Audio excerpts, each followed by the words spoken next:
Y si te dijera que un pueblo de esclavos, en medio del desierto más caliente del mundo, sin tecnología, sin estructura, sin recursos, construyó una de las obras de ingeniería más impresionantes de la historia de la humanidad?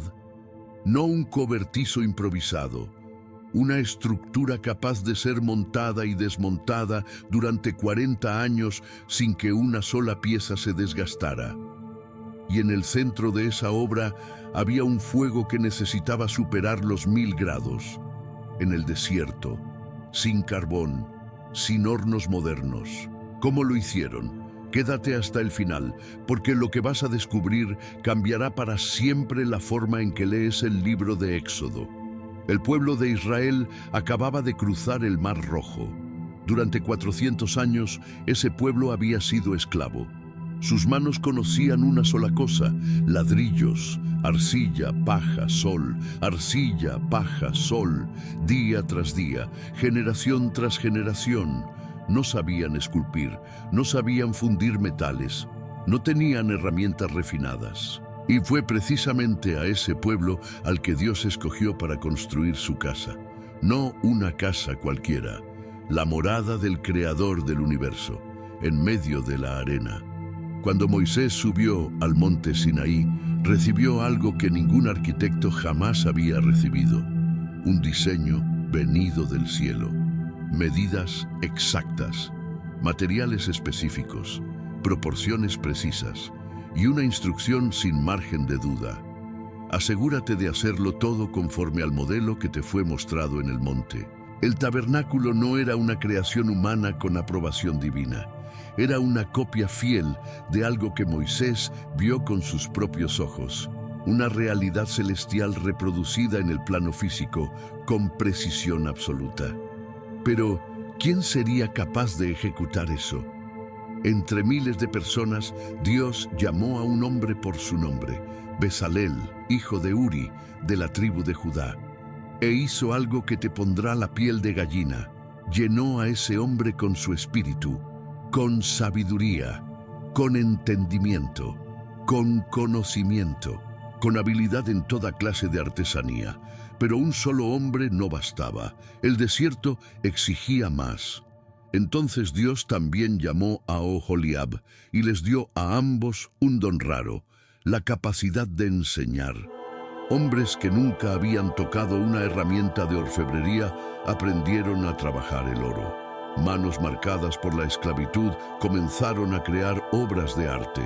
El Espíritu de Dios no solo capacitó, transformó. El mayor desafío técnico de todo el proyecto era el oro. La Biblia es clara: el candelabro, el propiciatorio, los querubines, las molduras, todo de oro puro. Y aquí está el problema que nadie te cuenta. El oro solo se vuelve líquido a 1064 grados Celsius, en medio del desierto, sin carbón mineral, sin altos hornos. La respuesta comienza 4 siglos antes. Durante los 400 años en Egipto era imposible vivir dentro del imperio más avanzado del mundo antiguo sin absorber conocimiento, metalurgia, construcción, técnicas que nadie más dominaba. Pero aún faltaba el combustible, y estaba allí, ignorado por todos. Había un árbol en el desierto que nadie tomaba en serio, torcido, espinoso, aparentemente inútil: la acacia. Cuando se convierte en carbón vegetal, su combustión es lenta, constante y mucho más caliente que cualquier leña común. Combinada con hornos de barro en la arena y fuelles de cuero inyectando aire continuamente, el fuego ganó fuerza, color, intensidad. Imagina la escena: 40 grados de calor, el suelo ardiendo, el aire seco quemando los pulmones, y a pocos pasos llamas de más de 1000 grados. Y aún así, el trabajo no podía detenerse, porque había una pieza que hacía temblar a cualquier artesano solo de pensarlo: el candelabro de oro. La orden era clara: hecho de una sola pieza, no soldado, no unido por partes. Un talento de oro puro. 35 kilos, martillado y moldeado hasta convertirse en un candelabro perfecto con 7 brazos, flores, botones y copas saliendo de una sola estructura. Un error, una grieta. Y todo tendría que fundirse de nuevo, desde cero. Allí, frente a ese fuego imposible, antiguos esclavos fueron forjados junto con el oro. El metal era transformado por el calor, y ellos por la obediencia. La estructura del tabernáculo estaba hecha de la misma acacia despreciada. Dios no pidió madera hermosa, pidió madera imposible de destruir, que no se pudriera, que los insectos no la comieran, que resistiera el calor y las tormentas. Cada tabla, 4,5 metros de altura, perfectamente recta, aunque el árbol fuera completamente torcido. 48 tablas idénticas. Exesclavos acostumbrados a la arcilla ahora manejaban sierras primitivas. La madera dura arrancaba astillas de sus manos endurecidas. Cada tabla tomaba días. Pero entonces llegó el detalle más sorprendente. Esas tablas fueron completamente cubiertas de oro. La madera torcida se transformó en algo precioso. Lo común se volvió sagrado. Por dentro, oro y gloria. Por fuera, una simple tienda de pieles. Una metáfora que va mucho más allá de la construcción. El tabernáculo necesitaba moverse, sin cimientos, sin base permanente. Cuando la nube de Dios se levantaba, todo debía desmontarse en horas. ¿Cómo mantener decenas de tablas gigantes en pie sobre el suelo inestable del desierto? La solución que Dios dio era tan simple como brillante: plata. Cada tabla tenía 2 espigas en la base que encajaban en bases de plata maciza, 35 kilos cada una. Bases pesadas como cimientos móviles, moldeadas con precisión para que cada tabla encajara sin holgura, sin clavos, sin tornillos, nada fijado al suelo, todo funcionando por peso, gravedad y encaje perfecto. Un sistema modular prefabricado siglos antes de que existiera la ingeniería moderna. Y este proceso se repitió durante 40 años. Montar, desmontar, transportar, levantar de nuevo, nunca desalineado, nunca necesitando reparación. Por dentro el tabernáculo debía parecer el cielo, lino fino con querubines entretejidos, azul, púrpura y carmesí, cada hilo teñido a mano. El azul y el púrpura provenían de glándulas de moluscos marinos, valiendo más que la plata. Pero el pueblo estaba en el desierto, lejos de cualquier ruta comercial. ¿De dónde vendría ese material?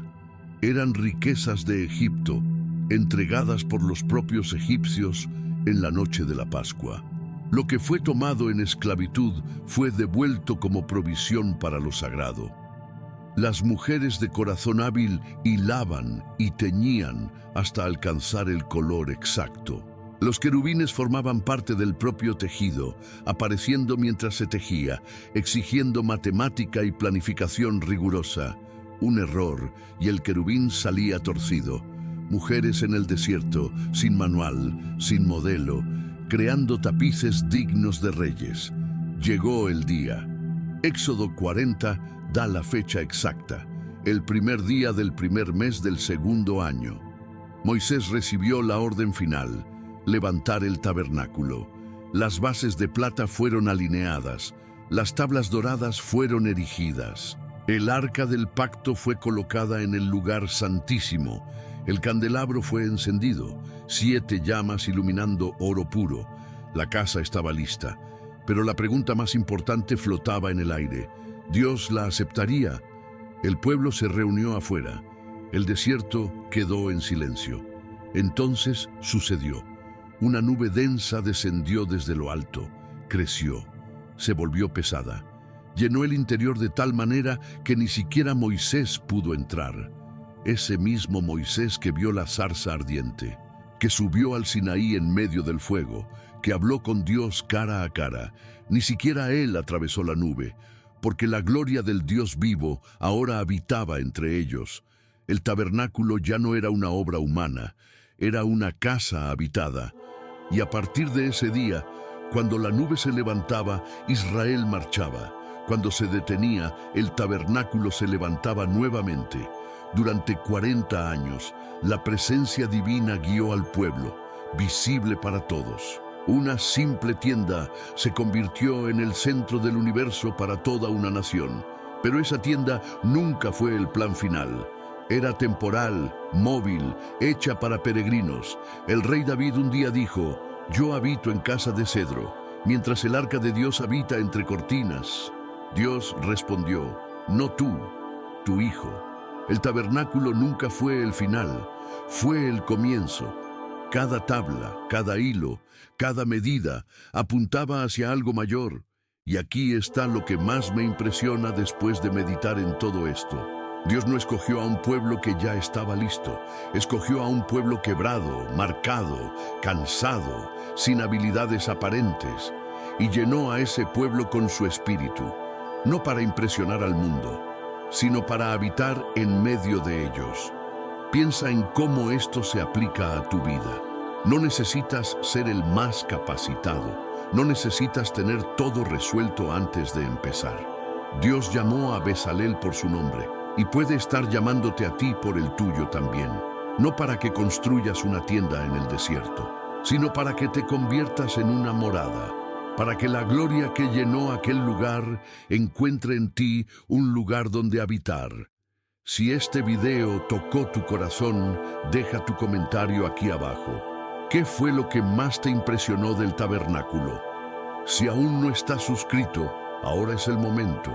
En el próximo video entraremos en el templo de Salomón, y lo que verás hará que el tabernáculo parezca apenas un boceto. No te lo pierdas.